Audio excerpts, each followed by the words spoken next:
જીવન પલટાઈ ગયું, રોશની અંધારામાં ફરી ગઈ. એમ આજે આપણા ગામની અંદર પણ કેટલો બધો આનંદ છે.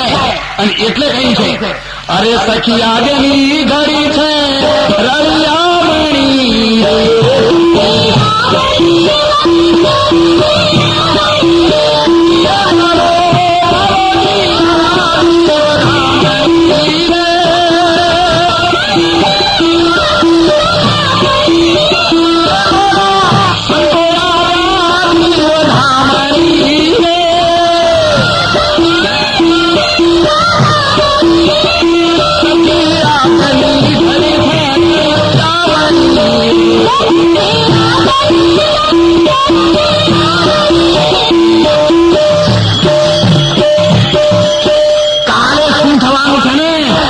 ચક્કરમાં કદી ન ફસાશો. અત્યારે હાલ જે બધા બેઠા ને આ બધી નવી કઢાય છે. આ જે ઘડી છે ને આ ઘડી જાય ને હાવ હાચી જાય. અને મારા ઉપર બીજાને તો કરવાનું તો શીખે અને ઘર ચાલી જાય છે. પણ અત્યારે આજે સંતોના દર્શન ધન્ય ગરીબો હૈ જો ઘડી હમ સંત દર્શન પાए, સંતોનો સત્સંગ સંભળાય, ભગવાનના દર્શન થાય, દેવ વર એ કથા તો યાત્રા જવાય. એ જ તમારી ધન્ય કરી. બીજી તો બધી પછી વગર કરેલી રદ બાતા. દિવાળીમાં મોં સુધી ફૂટે ને એ બધા એટમ બોમ્બ, અને હવારે જળેલા ફૂટે ને એ પછી ભલે એટમ બોમ્બ હોય તો પણ સરસી દે. એટલે અત્યારે આ જે બેઠા છો એ ધન્ય કરી છે. અને બીજો બધો સમય છે શૂન્ય એવો છે. અને એ સમયને આપણે સુધારી લેવાનો છે. જો દરેકની પાછળ પોતપોતાના પ્રમાણમાં, કોઈને તન, કોઈને મન, કોઈને ધન, કોઈને સુંદર રૂપ, કોઈને રંગ, કોઈને મકાન, કોઈને જમીન, કોઈને સાધન હશે, પણ બધાએ પરિબ્રહ્મ નારાયણ પરમાત્માની કૃપા છે ને ક્યાં સુધી છે? આ દેવતાઓની કૃપા છે ને ક્યાં સુધી છે? પણ એની કૃપા આવી જાય તો કુદરત તારી કળા ન્યારી. તું હજારો ને નચાવે છે. ચડેલા હોય શિખર પર જે એક પલમાં તું ધૂળ ફટાવે છે. ગવાતા હોય ગીત લગ્નના ઘડીકમાં મરણની ભોગ પડાવે છે. જોન વળાઈ તો ગોદરેથી બૈરા ઘેરે ના આવ્યો હોય અને તરત સમાચાર ધારપુર ખટારો બસ ને ટકરાણો. અને હવે તો ચાણમાંથી કેટલા આગળ નીકળો કોઈ નીકળવા હિંમત નહીં. એટલે તરત પેલા કેસેટો બદલી નાખે, આખું ઓઢીને તરત બીજું ખાતું ખોલે. એને જો ચક્કર ફેરવવા નથી, સીધું સાદું સસ્તું છે. અને અત્યારે તો લોકો બોલ તો કેટલું મારું તમે જુઓ કે આખું ઓઢે આખું કરે જ હોય. પણ દીકરીઓ કે બા બધાને પડી મેળો તમે પડી મેલો, પણ મુંચમ કરીને પડી મેલો જેઠ મહિનાનું ઉનાળાનું પૂરું ધાકોર પડી જાય. આ તો ખાલી વાંચો મોહળી કરે છે. અને પછી મોહળી રાતે વાંચો કઈ નામ કરવા વસ્તી રોવામાં પોલ મારે.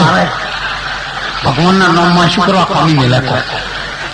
એટલે ભગવાનના નામમાં જયારે જઈએ ને ત્યારે આપણો આનંદ અરે મનથી હૃદય હસી જવું જોઈએ. એક 50 ગ્રામની ચોબડાની જીભ છે એ જે બોલવા આવતી નથી. તો હમણાં પેલા ભાઈ નાચતા હતા, તમે જોઈને આખે અમે હરી જતા હતા. આપણે આવું કામ કરવું છે પણ શરમ આવે કે મારી આબરૂ શું, મારા હગું કોણ કરશે, મને લોકો શું કહે?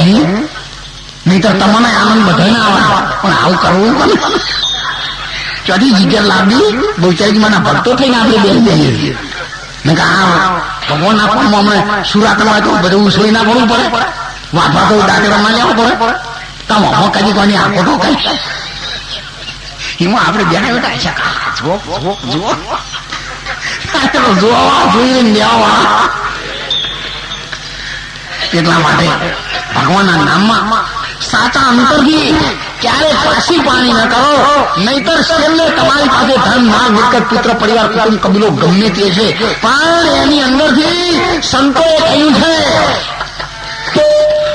અરે જીવ શ્યાને ફરે છે ગુમાનમાં, તારે મુભારા નામ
તમે ગામમાંથી નીકળી જજો, ભલે આ દેશમાંથી નીકળી જજો.